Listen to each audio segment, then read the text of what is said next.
L'artiste que je viens rencontrer aujourd'hui a été lauréat des métiers d'art du Centre du Québec et vous l'avez peut-être vu aussi au Jardin botanique de Montréal où il a donné des cours. Il est cadranier, il s'appelle Michel Marchand et je vais le rejoindre à l'instant à son atelier.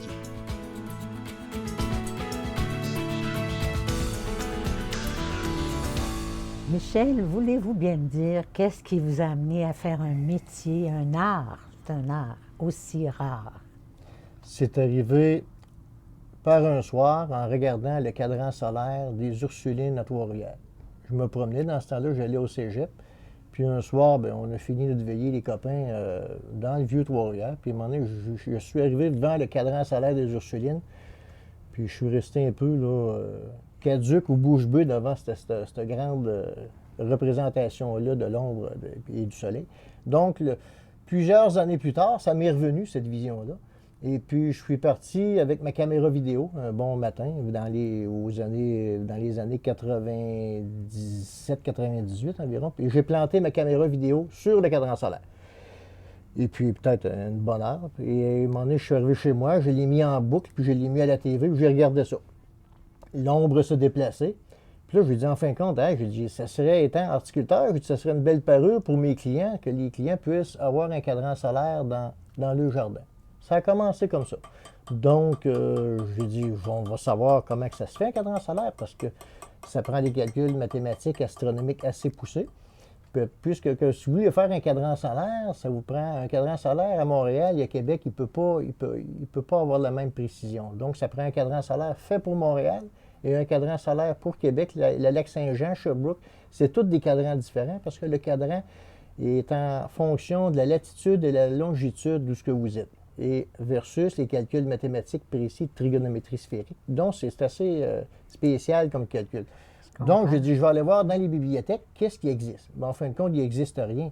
Il existait peut-être un ou deux romans à l'ombre du cadran solaire, des idylles amoureuses qui se produisaient, puis quelqu'un avait fait un roman en dessous d'un cadran solaire. Bon. Donc, je me suis aperçu qu'il n'y avait rien au Québec de ça.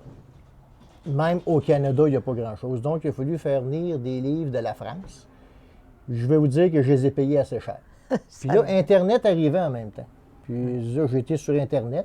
Puis ce que vous avez sur Internet, disons qu'il est à peu près à 80% faux. Les calculs sont carrément pas bons. Donc, il fallait faire venir des livres de France. Puis là, je me suis mis quelques années à l'étude mathématique des cadrans solaires.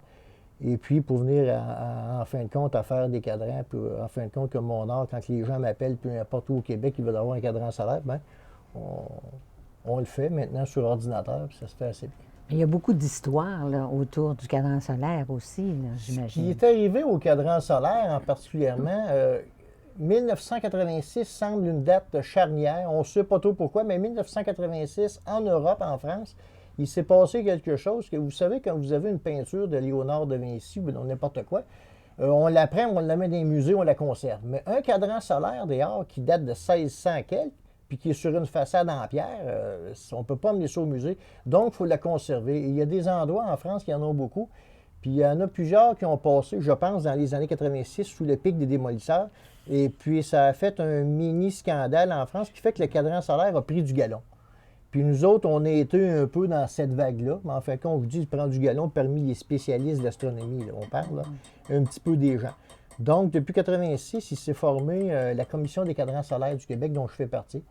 Et puis, depuis ce temps-là, on travaille à élaborer vraiment, là, à fabriquer des cadrans solaires pour que ça puisse devenir un métier officiel reconnu. Et c'est pas facile, on va y arriver éventuellement. Est-ce qu'il y en a beaucoup encore au Québec? Des cadraniers. En fin de compte, l'art se divise en deux parties. Le cadranier, ça, c'est un type un peu comme moi. Moi, je me définis comme cadranier. Et il y a le gnomonis. Le gnomonis, qui vient du mot gnomon, c'est un bâton, c'est ça qui donne l'ombre du soleil. C'est le gnomon. Donc, on a fait un mot qui s'appelle le gnomonis. Le gnomonis, lui, c'est un type plutôt qui a le nez dans ses livres. Puis que même, il y a plusieurs gnomonistes qui n'ont jamais fait de cadran solaire de leur vie. Ils font des précis de gnomonique, des calculs mathématiques nouveaux même, puis ils font des corrections. Puis bon, puis on prend, le cadranier lui prend plutôt les calculs de ce monsieur ou de cette madame-là, du gnomoniste, et on fabrique des cadrans solaires. Maintenant, vous ne fabriquez pas seulement des cadrans solaires, parce que j'ai vu que vous aviez là Vous allez me répéter le nom parce que c'était très nouveau pour moi. Ce qu'on prend sur les bateaux, là, pour... Oui, je suis un fabricant aussi. Bien, mon nom de famille, moi, c'est Marchand. On a ça dans le sang un peu, les marchands, c'est qu'on est des gens des navigateurs. Oui, les marchands, le village de Champlain, les capitaines, il y a beaucoup de capitaines qui découlent de cette famille-là, de Champlain, des capitaines de Champlain, des marchands. Donc, on peut quasiment dire que c'est génétique. Donc, naturellement, je me suis intéressé aux appareils de navigation anciens, mais ceux dont nos ancêtres ont vu sur le bateau. Donc, je fabrique des astrolabes marins et surtout le bâton de Jacob que j'ai ici, le bâton de Jacob qui est l'ancêtre du sextant. C'est des appareils qui sont disparus ou presque. On en retrouve dans les musées en Europe. Et puis, c'est difficile d'accès. Donc, il a fallu que je fasse le calcul mathématique encore de ces instruments-là pour venir à bout, de les remettre à date. Et puis, c'est des instruments qu'on disait imprécis, mais à force, moi, de m'en servir puis de trouver de la manière, ce serait un petit peu pompeux peut-être de dire qu'on refait l'histoire de ça, mais je suis en train de le remettre sur la map, comme on pourrait dire, parce que moi, avec un bâton de Jacob, je suis aussi précis qu'un sextant. C'est des appareils qu'on fonctionne avec l'élévation du soleil. C'est sûr ici, comme au 21 juin, supposons, je dis que le soleil est à 69 degrés. Bien, au lac Saint-Jean, en même moment, le soleil, il se trouve être plus bas. Le soleil va être à 68 et 70 à New York. 69, c'est vraiment ici et pas ailleurs. Donc, avec des appareils comme ça, si on s'en retourne dans l'océan, on est en 1660, nos ancêtres traversent l'Atlantique, il fallait qu'ils sachent qui était là. Il était dessus, puis la passe pour rentrer dans le Saint-Laurent, c'est le 47e parallèle. Donc, il stoppait le bateau à midi, il prenait l'élévation du soleil, puis ça lui disait par rapport où ce qui était pour la passe à rentrer dans le Saint-Laurent. Si l'astrolabe lui donnait 47 degrés 48, c'est pour lui qu'il était trop au nord, puis à 46 degrés, il était trop au sud. Donc, le capitaine, le navigateur, se fiait à l'astrolabe pour vraiment là, rentrer le bateau dans le Saint-Laurent en toute sécurité. Nos ancêtres ont vu ça.